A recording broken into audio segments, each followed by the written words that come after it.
Ngayong naglalaro na sa 50 pesos ang palitan kontra dolyar.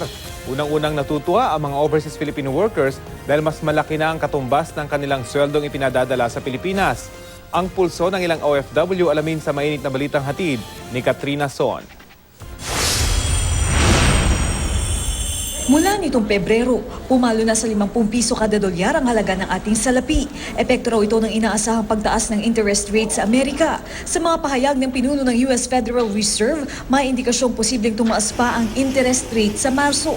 Sa tuwing tumataas ang halaga ng dolyar, natutuwa ang mga OFW dahil mas malayo raw ang mararating ng kanilang ipinapadalang dolyar sa kanilang pamilya. Masaya ako para sa amin kasi sa lito ng sweldo na natatanggap namin is malaking bagay po pagdating sa Pilipinas. Sana naman tatagalin to kasi malaking bagay to sa amin, mga OFW. Ang ilan sa mga kababayan nating nagtatrabaho sa Milan, Italy, masaya raw sa mataas na exchange rate. Maganda nga yun, parang medyo malaki-laki din ng ma-receive nila dun sa atin. Yung matatanggap sa Pilipinas, lalo ng mga asawa sa abroad, itong tuwa yun. Malaki matanggap.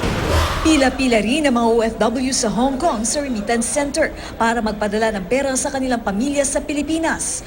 Para kay Julius Baldonado, malaking tulong ang mataas na palitan ng dolyar para matustusan ang pagpapagamot ng kanyang asawa at ang iba pang gastusin ng kanilang pamilya. Oo, maganda. Malaki papadala mo. Oo, malaki matitipid mo. Kasi maganda rate. Ngayon, pag mababa yan, parang ang lit-lit lang na sahod mo. Ang 2,500 Hong Kong dollar naman ni Jennifer Niera, 15,000 pesos na pag tinanggap ng kanyang pamilya sa Laguna.